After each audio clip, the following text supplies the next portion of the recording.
Baik, Assalamualaikum warahmatullahi wabarakatuh. Perkenalkan, saya Dendra Hilal Ma'ruf, mahasiswa program studi teknologi rekayasa internet. Dalam video kali ini, saya akan melakukan sebuah penjelasan mengenai uh, tiga hal. Pada hal pertama yaitu mengenai konfigurasi melakukan verifikasi email login pada pemrograman Laravel. Yang kedua, membuat sebuah controller yang bernama user controller, dan controller yang kedua yaitu kategori controller. Sebelum lanjut ke dalam pembahasan pengkodeannya, saya akan memberikan gambaran mengenai bagaimana pemrograman Laravel tersebut berjalan.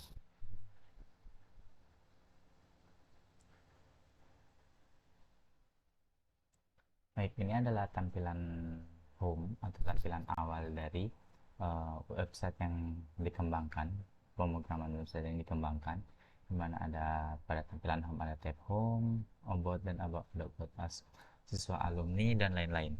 Namun yang menjadi titik fokus dalam pembahasan kali ini adalah uh, mengenai tiga hal yang saya katakan barusan. Pertama, mengenai bagaimana cara kita melakukan verifikasi email user yang telah melakukan register. Yang kedua dan ketiga yaitu membuat sebuah controller user dan kategori.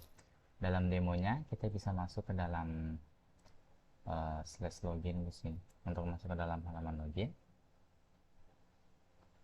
baik, pada halaman login akan nampak seperti ini tampilannya, mana ada tampilan sebuah box kecil dengan dua input yaitu email dan password. Untuk membuat sebuah akun baru, kita akan dapat menekan tombol register an account di sini. Baik, dalam melakukan register, kita akan memasukkan nama, email, dan password yang akan kita gunakan. Saya akan menggunakan contoh semisal ini, Dendra aja, @gmail.com, dan password.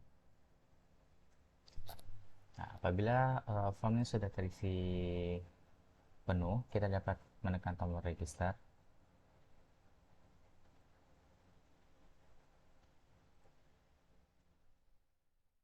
Baik, kita tunggu sebentar, halaman sedang melakukan login. Nah, kemudian ada sebuah pop-up, information pop-up menyatakan bahwa user has been created, please verify your email address. Jadi, user yang telah kita buat tadi sudah berhasil dibuat. Kemudian, tolong verifikasi email address kamu. Jadi, dalam hal ini, dalam melakukan verifikasi, kita menggunakan SMTP Google Mail. Jadi, kita akan memeriksa SMTP Google Mail yang digunakan. Dalam hal ini saya menggunakan sebuah akun baru. Mengenai konfigurasi secara lebih dalam akan dibahas dalam video pembahasannya.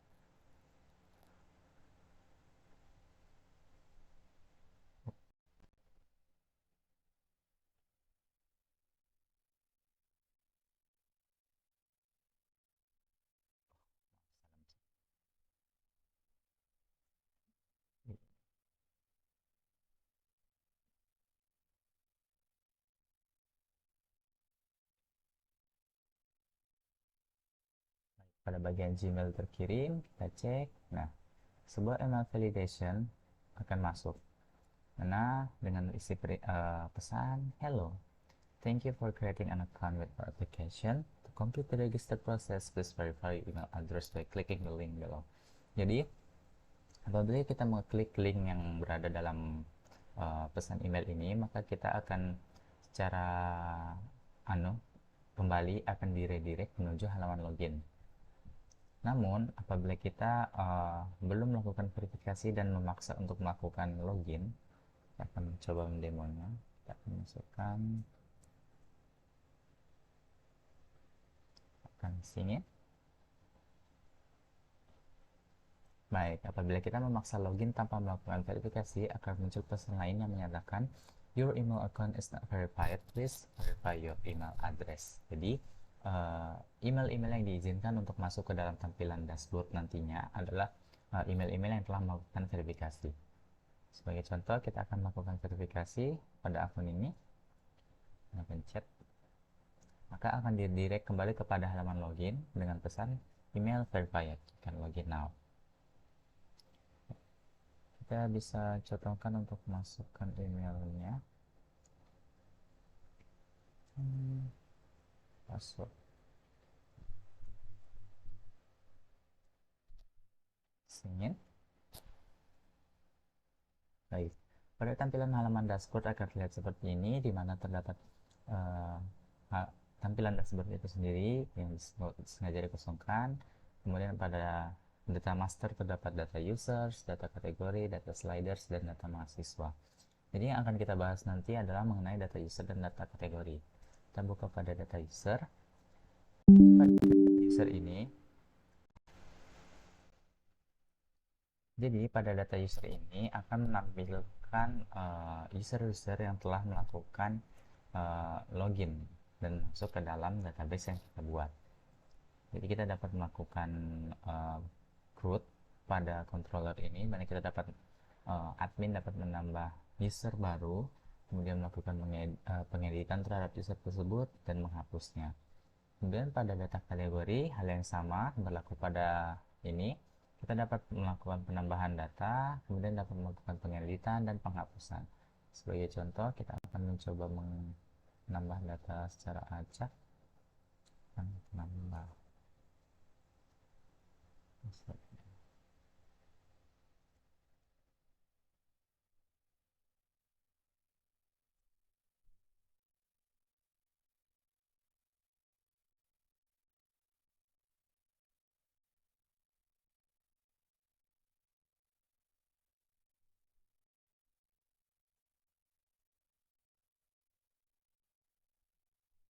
Apabila sudah, kita bisa menekan tombol submit, maka data successfully berhasil ditambahkan dan akan muncul pada halaman tampilan berikut. Jadi pada tampilan kategori ini, root yang dapat kita jalankan sebelumnya adalah penambahan data, kemudian kita dapat melakukan pengeditan data. Nah, semisal kita akan mengubah slope-nya, name ya. Apabila sudah, kita melakukan submit. Nah, seperti yang kita lihat, data dari value dari name dan slope yang kita masukkan tadi telah berubah. Kemudian untuk pengujian kita akan melakukan delete. Nah, maka akan pop up pesan dengan tulisan data telah berhasil dihapus dan value data yang telah kita masukkan tadi telah dihapus. Pada data user kita kembali, kita memperagakan pada action edit dan delete. Kita akan mencoba pada user yang kedua ini, dimana user kedua terdapat nama dengan Denda Hilal Ma'ruf dengan email agnes@gmail.com, emailnya belum terverifikasi dengan statusnya masih belum aktif, sementara telah dibuat pada tanggal 11 bulan 12 2023 dengan jam yang telah tertulis. Jadi pada menu edit kita dapat melakukan penggantian nama. Misalnya kita akan mengganti nama di sini,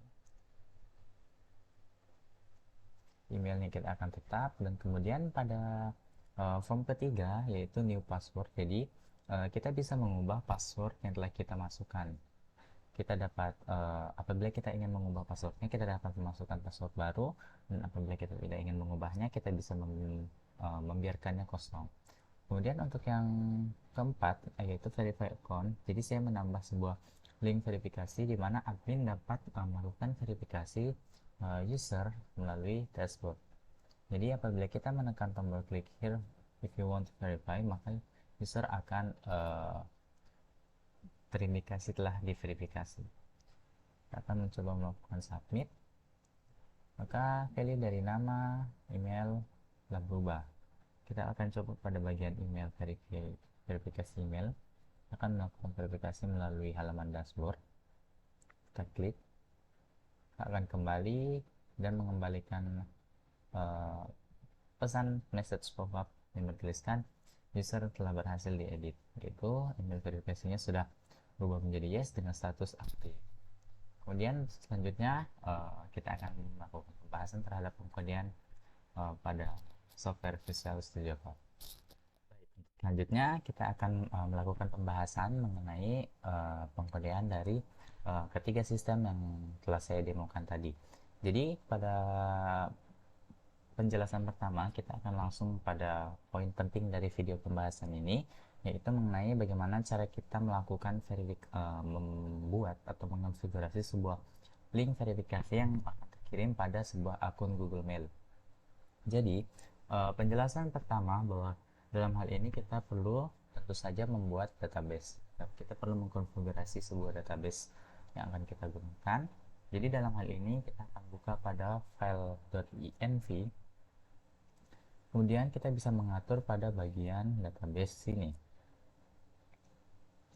Teman-teman bisa menyesuaikan mengenai apa nama dari databasenya, apa nama dari username-nya, dan passwordnya dari apa isi passwordnya. Kemudian untuk yang selanjutnya, karena kita akan menggunakan sebuah layanan yang bernama SMTP Google Mail, jadi kita perlu melakukan konfigurasi pada bagian SMTP. Bagian mail SMTP yang saya maksud sini adalah bagian sini. Jadi pada bagian sini terdapat beberapa perubahan yang mungkin bisa teman-teman lihat dan melakukan penyesuaian, di mana pada mail mailer kita tetapkan value-nya sebagai SMTP. Pada mail host kita mengubah dia menjadi smtp.googlemail.com. Pada portnya juga kita mengubah menjadi port 587. Kemudian pada mail user ini kita akan menggunakan Google account kita. Kita dapat membuat sebuah Google account baru atau Google account lama yang telah kita miliki untuk menjadi sebuah mail server yang akan menampung semua kode verifikasi yang diberikan oleh masing-masing pengguna email. Kemudian untuk mail password ini sendiri kita dapat memperolehnya dari pengaturan Google akun tersebut. Kita dapat memperolehnya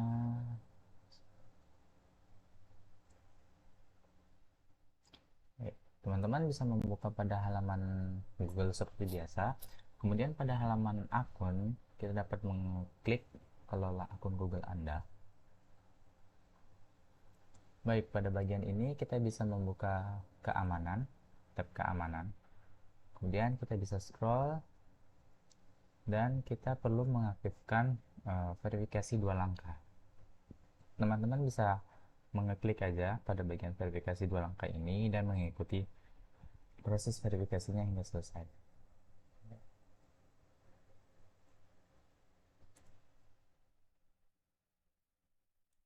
Dan mencoba melakukan verifikasi. Baik, jadi apabila telah selesai melakukan proses verifikasi 2 langkah, maka akan ditampilkan sini bahwa verifikasi 2 langkah telah aktif. Ini saya telah melakukan verifikasi 2 langkahnya sejak tanggal 5 Desember 2023. Kemudian untuk bagaimana cara mendapatkan password dari email kita bisa melakukan scroll ke bawah. Teman-teman bisa pilih pada bagian sandi aplikasi, kemudian teman-teman bisa klik pada bagian ini dan tambahkan. Ya, ini Laravel ini merupakan sandi aplikasi yang telah saya tambahkan untuk pemrograman yang barusan kita jalankan tadi. Jadi teman-teman bisa menuliskan apa nama aplikasinya, kemudian setelah menambahkan dan mengeklik tombol buat, maka akan muncul sebuah pop-up message yang berisikan password dari sandi aplikasi yang kita tambahkan tadi. Jadi untuk sebuah saran, apabila ketika password memunculkan pop-up, apabila pop-up password telah muncul, teman-teman bisa melakukan copy atau mungkin di screenshot agar kode password tersebut tidak hilang. Untuk selanjutnya kita akan melakukan pembahasan lebih lanjut lagi, karena ini berhubungan dengan penambahan user baru. Kita akan masuk ke dalam pembahasan bagian controller terlebih dahulu. Pertama kita dapat masuk pada bagian folder app, controller, out controller. Jadi pada pengkonfigurasi ini saya menggunakan out controller. Mana pada out controller ini, ya ini adalah public function login. Ini ada public function login digunakan untuk mengarahkan pengguna yang ingin masuk ke dalam halaman login tadi yang telah kita akses. Begitupun pula pada public function register. Terus selanjutnya terdapat public function create user dengan request di inisialkan atau dianalogikan sebagai dollar request atau variable request. Jadi pada public function ini kita akan menjalankan proses bagaimana menambah user baru. Jadi yang pertama pada variable user variable request akan melakukan validasi, yaitu jadi variable request ini adalah apa saja input-input yang kita masukkan. Jadi akan melakukan validasi di mana name itu harus terisi dengan minimal 3 kata dan maksimal 255 kata. Email kemudian harus diisi berbentuk dengan email dengan unique users. Jadi unique users ini digunakan untuk agar dua user satu email hanya dapat dimiliki oleh satu user saja. Dan untuk password kita juga mewajibkan dengan minimal 8 dan maksimal 255. Kemudian untuk pengertian selanjutnya terdapat variable save di mana kita mengisikan value-nya sebagai new user. Jadi user ini merupakan kelas dari database yang telah kita buat. Kita akan bergeser sebentar pada bagian model users. Ya, jadi ini adalah isi dari model user. Untuk sekadar tambahan penjelasan, jadi pada bagian model user ini kita akan menambahkan sebuah implement baru, yaitu implement must verify email. Jadi implement ini harus pasti gunakan apabila kita ingin melakukan implementasi verifikasi email. Jadi pada bagian protector variable label kita akan mengisikan ID, name, email, password, dan remember token yang akan kita gunakan pada proses selanjutnya. Kita kembali pada out controller. Jadi pada beberapa pernyataan variable save ini ia akan mengambil name, maksudnya dia akan mengambil value dari name yang telah diisi, dalam hal ini yang memiliki link atau terkoneksi dengan database, di mana variable save dengan name akan dianalogikan, ya katanya dianalogikan sebagai variable request name. Kemudian sama pada kedua variable save email, kemudian yang selanjutnya variable save password akan dilakukan RYPT. Maaf. Jadi function ini akan merubah password yang kita masukkan menjadi sebuah kode. Jadi kode ini dapat berbentuk sebuah deret kode acak yang tentu akan melakukan enkripsi dari password tersebut. Kemudian pada selanjutnya terdapat variable save dengan remember token, di mana ini akan membuat sebuah string random yang dengan panjang 60.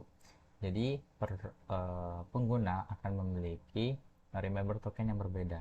Jadi dalam melakukan verifikasi nanti kita juga akan menggunakan remember token sebagai link untuk mengkonfigurasi bahwa user itu ingin melakukan verifikasi.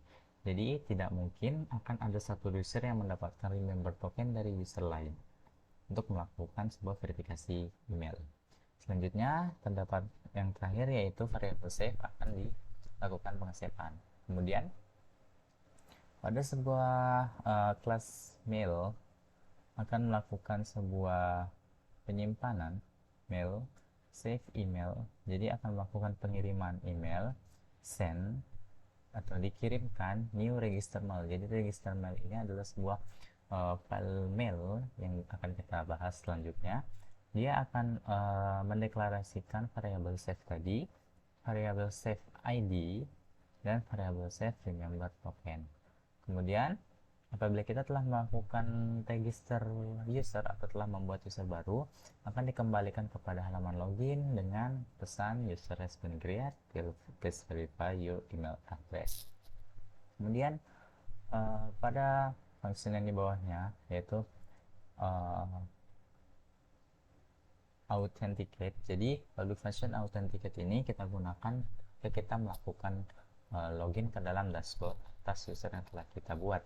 Jadi ia akan melakukan validasi apakah email itu sudah sesuai dengan email yang ada di database, dengan passwordnya sudah sesuai atau tidak.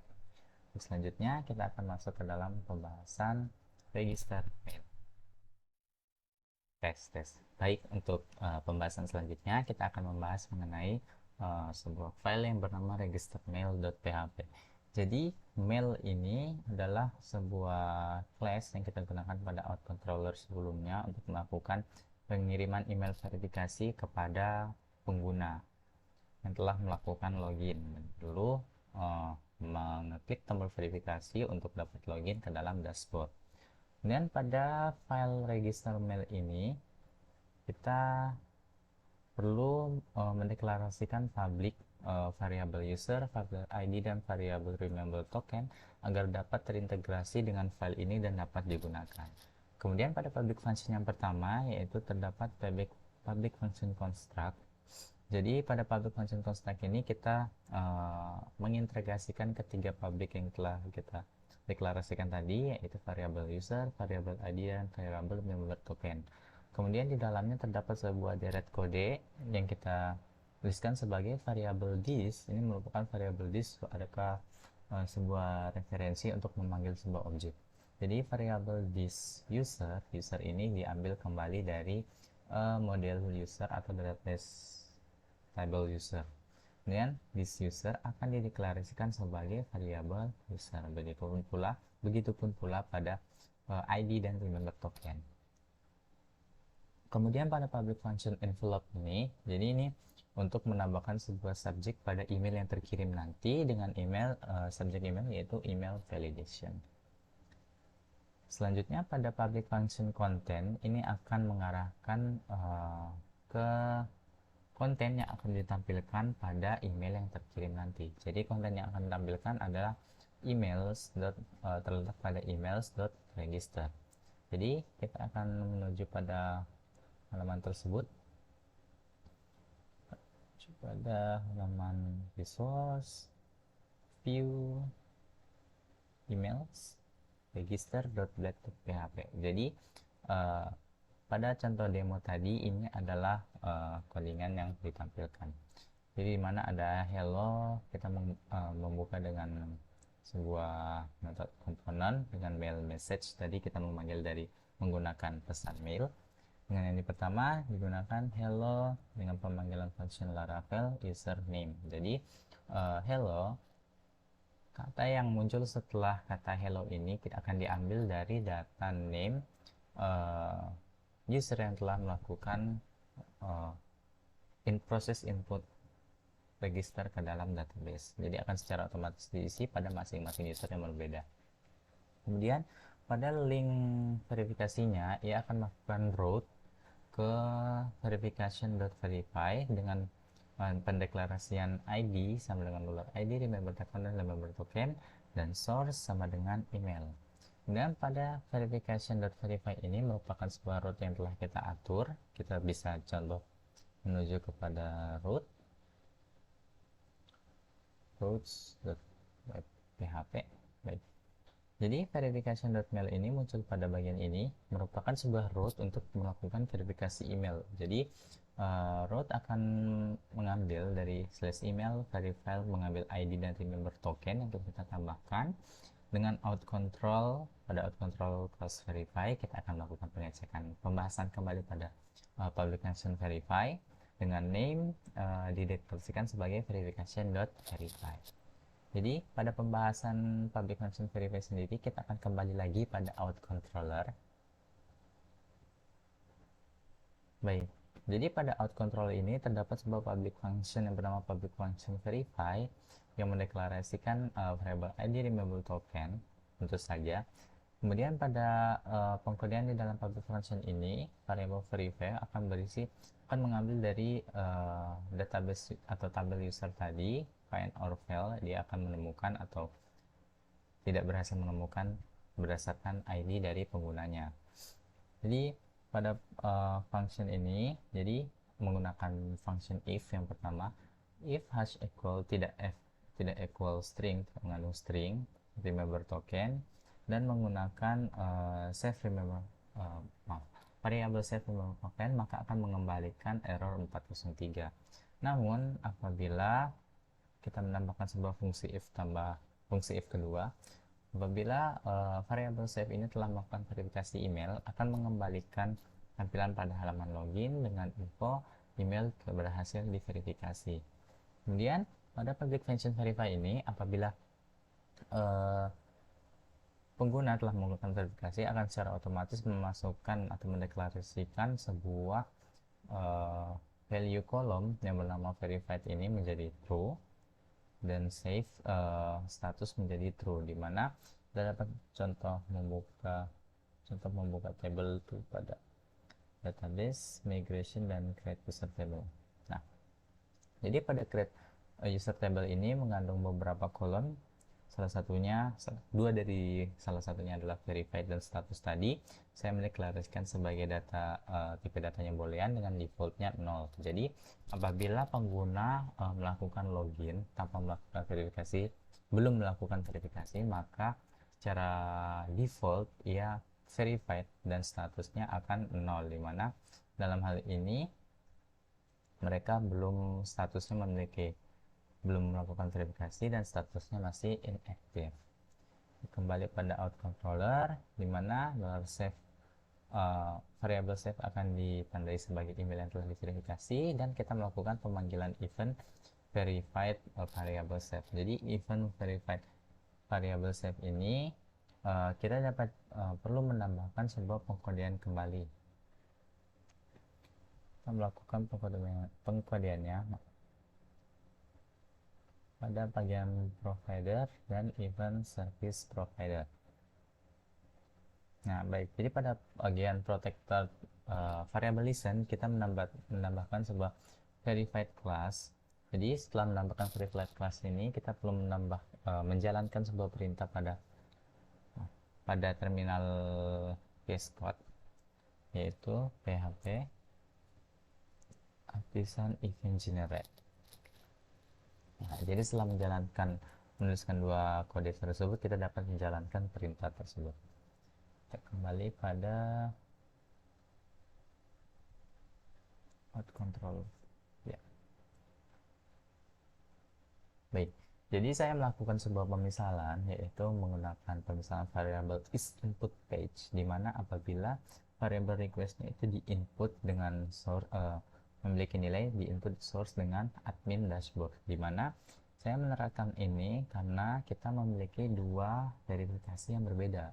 Jadi verifikasi yang pertama yaitu melalui email, dan verifikasi yang kedua melalui halaman dashboard yang telah didemokan tadi. Jadi apabila variable isInput page ini dia memiliki value admin dashboard, maka ia akan diredirect pada root users dengan key success user successfully edited.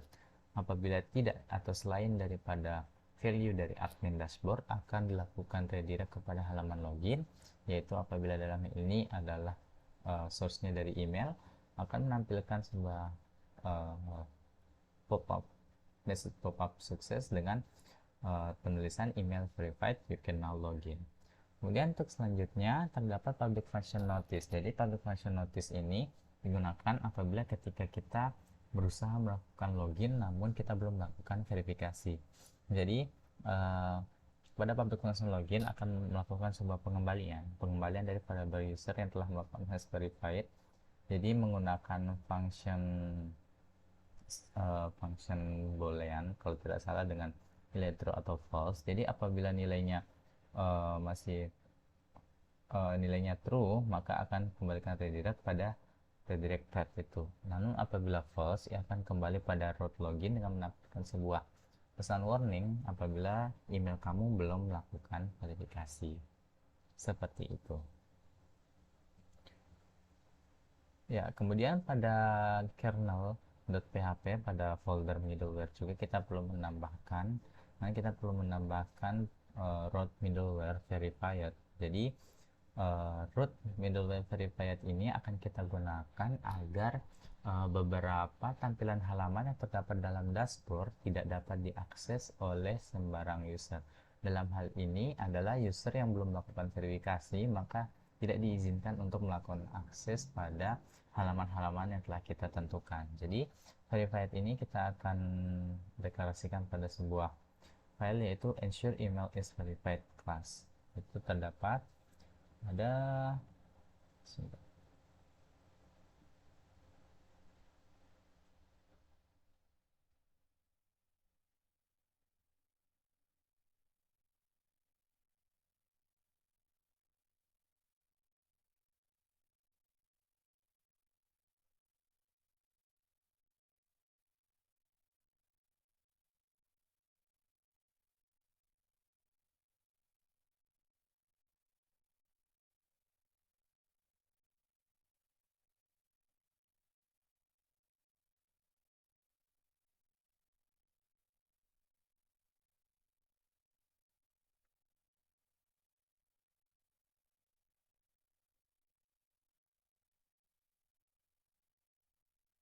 Baik, untuk penampilan dari file ensure email verified ini terletak pada app http middleware.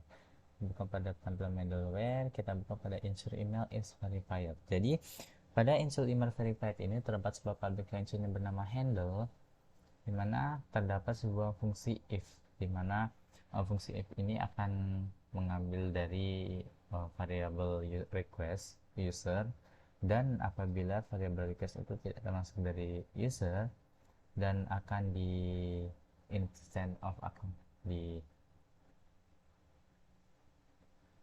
cara bahasa bahwa dia akan memperbandingkan juga dengan kelas implementasi must verify email tadi, dan apabila request itu tidak bukan sebuah user dan telah melakukan verifikasi email, akan mengembalikan variable request itu dengan dua tampilan. Apabila uh, true akan menampilkan uh, error abort 403, dan apabila false dia akan melakukan redirect route pada verification.notice yang telah kita tunjukkan pada public function notice itu.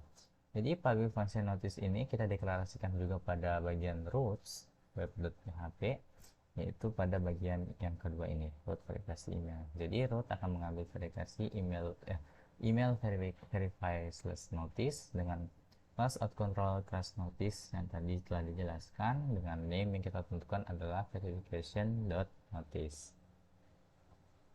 Dalam melakukan uh, verifikasi email secara kurang lebih penjelasannya adalah seperti itu. Untuk selanjutnya kita akan melakukan penjelasan mengenai dua controller yang telah kita buat, yaitu controller users dan controller categories. Baik, untuk penjelasan selanjutnya kita akan menjelaskan mengenai users controller. Jadi sesuai demo yang kita tampilkan tadi, bahwa pada users controller kita dapat melakukan proses growth, di mana kita dapat melakukan penambahan data user, pengeditan data user, penghapusan data user, dan penampilan data user. Jadi yang pertama dalam hal ini tentu saja kita akan menambahkan sebuah public function index yang akan mendeklarasikan di mana halaman itu akan ditampilkan. Jadi pada public function index berisi kode sebuah pendeklarasian variable users adalah diambil dari model user dengan request adalah semua data, di mana akan melakukan pengembalian view atau pengembalian tampilan kepada dalam folder page, admin, users, dan index.php, dan kita akan melakukan compare terhadap users itu. Kemudian untuk yang selanjutnya kita akan langsung lanjut saja untuk menampilkan indeks ini. Pada return view-nya kita langsung tampilkan saja pada page admin user index. Jadi kita akan ke bagian resource, view, layouts, admin, pada bagian page ya, admin, users, index.php. Jadi ya pada tampilan index.php akan seperti ini, di mana kita akan mengambil extend dari file master, yaitu yang terletak pada layouts admin app, terletak pada file ini. Kemudian kita menambahkan section dengan menentukan title-nya sebagai user list. Mungkin kita akan masuk ke dalam folder file app terlebih dahulu. Jadi ini merupakan tampilan dari master file dari user, tampilan user ya, kurang lebih seperti ini. Baik, kita kembali pada file index, di mana pada file index ini kita akan membuat sebuah tombol baru. Tombol baru ini akan melakukan direct kepada file create nanti dengan penulisan add new user. Kemudian kita akan menambahkan include atau menerapkan pesan out message. Kemudian pada bagian table kita menambahkan beberapa kolom, yaitu termasuk kolom nomor, name, nama, email, email verified, status, create date, dan action. Jadi pada table body selanjutnya kita menggunakan fungsi perulangan for each dengan kita mengambil variabel users tadi yang telah kita tambahkan pada public function index dan kita misalkan sebagai variabel users yang sama. Kemudian pada kolom pertama kita akan menggunakan function Laravel yaitu variable loop iteration. Jadi pada pendeklarasian pengkodean ini dimana apabila ada sebuah data yang ditampilkan maka ia akan secara otomatis mendapatkan nomor urut yang disesuaikan dari sebelum data yang nomor urut dari data sebelumnya. Dan untuk selanjutnya mengenai name, email, verified, status, created akan diambil dari value database di mana kita menggunakan pendeklarasian variable users akan mengambil dari name, email, verified, status atau created. Kemudian pada bagian verified dan status kita akan menggunakan sebuah function pendeklarasian value dari data boolean. Jadi apabila value dari verified ini bernilai true maka akan menampilkan pesan yes atau value yes pada tampilan user, dan apabila false akan menampilkan value no. Begitu pula pada bagian status active dan inactive. Kemudian pada kolom terakhir yaitu kolom action kita akan menambahkan sebuah tag link pemanggilan di mana kita akan memanggil sebuah root users edit yang akan mengarah pada edit.php dengan menggunakan ID dari user yang ingin kita lakukan edit. Kemudian pada form action juga kita akan menambahkan sebuah root use destroy di mana ini adalah digunakan untuk menghapus data user yang kita inginkan. Kita menggunakan metode csrf dengan metode delete. Kemudian kita kembali pada controller users terlebih dahulu. Jadi pada controller user ketika kita berhasil masuk ke dalam halaman penambahan data create, kita akan menambahkan sebuah public function yaitu public function store. Jadi public function store ini merupakan sebuah public function yang kita gunakan dalam melakukan validasi atau dalam melakukan validasi data-data yang dimasukkan, dimana dalam hal ini variable request akan melakukan validasi terhadap input name, email, dan password dengan validasi-validasi yang telah ditentukan. Kemudian ini sedikit mirip karena pada public function pada controller user ini kan berhubungan langsung atau berhubungan erat dengan out controller tadi. Jadi pada pembuatan user baru dia memiliki public function store yang sama.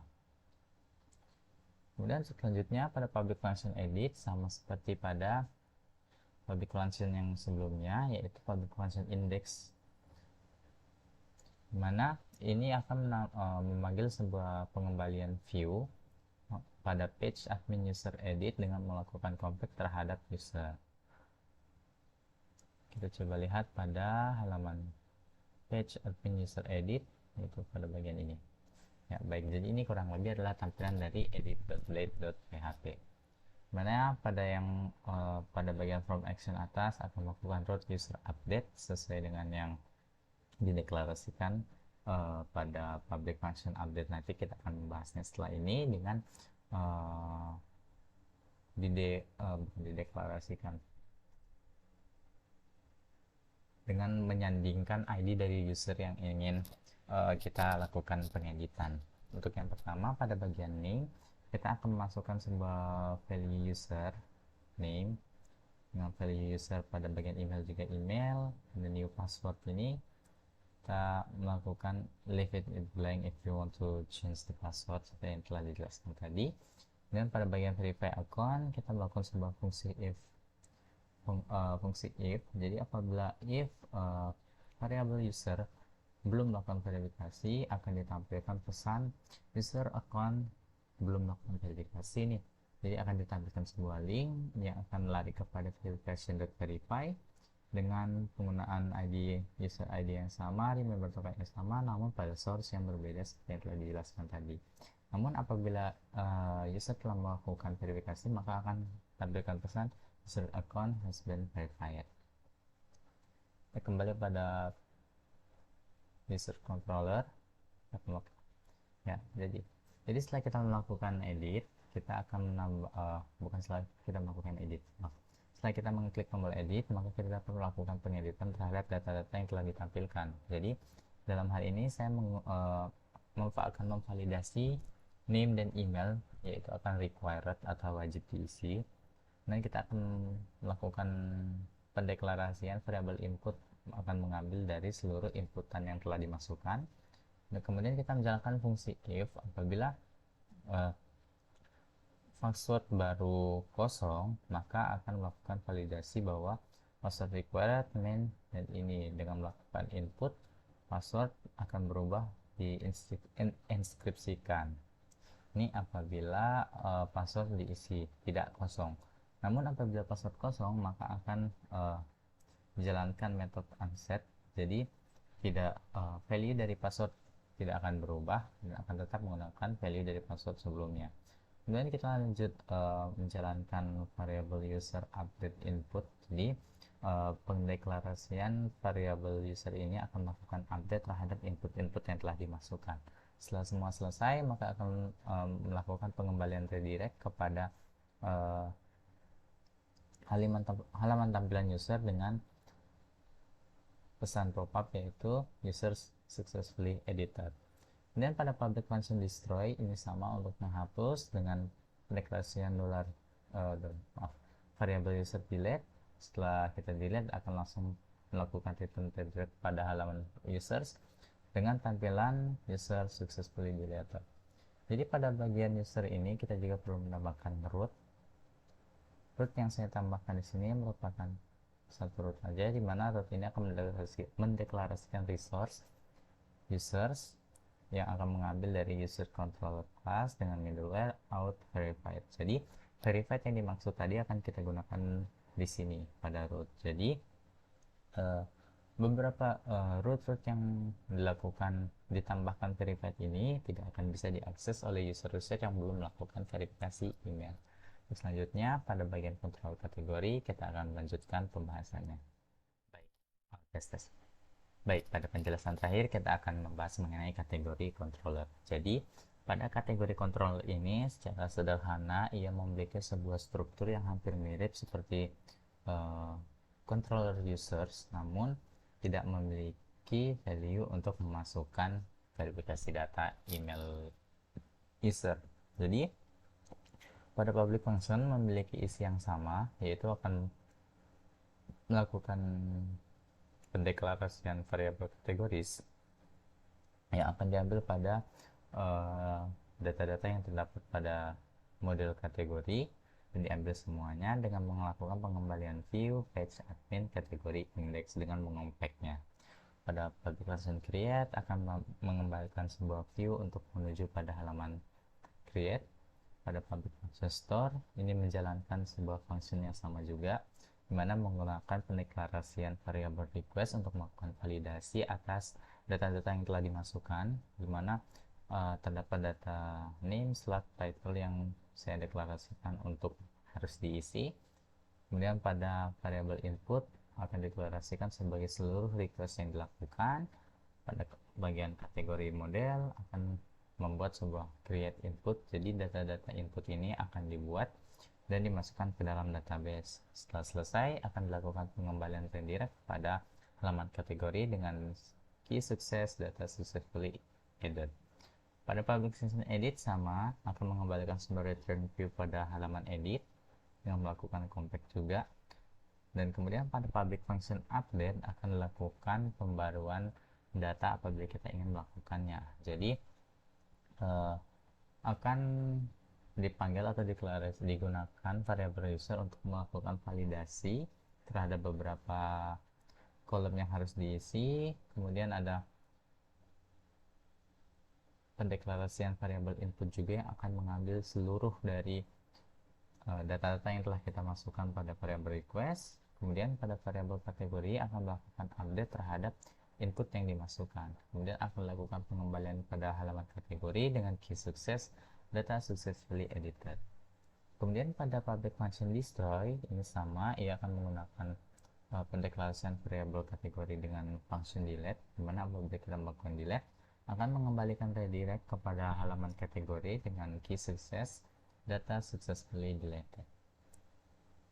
Jadi pada bagian models kategori akan kita isi seperti ini: protected variable label, yaitu name, slug, title, description, keywords. Jadi kolom-kolom yang kita masukkan ke sini akan dideklarasikan dapat dimanipulasi untuk dilakukan crud atau diedit, ditambah atau dihapus. Kemudian untuk selanjutnya, pada bagian tampilan dari kategori ini tidak memiliki perbedaan yang jauh, yang memiliki tampilan indeks yang memiliki master diambil dari layouts admin app dengan title kategori list. Kemudian pada link pemanggilan untuk menambahkan data, ia akan mengarahkan kepada file create.get.php dengan kita menambahkan sebuah metode inflow message. Ya, jadi apabila kita melihat tidak memiliki perbedaan yang cukup signifikan pada bagian file index users, pun terjadi pada bagian file kategori edit.php dan pada folder kategori create.php. Namun kita tetap belum menambahkan root bagi controller kategori. Dapat menambahkan rootnya seperti ini, hampir sama seperti users, dimana kita menggunakan root resource dengan penggunaan link sebagai kategori, dan akan mendeklarasikan kategori controller class dengan middleware out verifier. Baik, kurang lebih dalam penjelasan codingan pemrograman saya seperti itu. Sekian. Apabila ada kesalahan mohon dimaafkan dan mohon dikoreksi. Wassalamualaikum warahmatullahi wabarakatuh.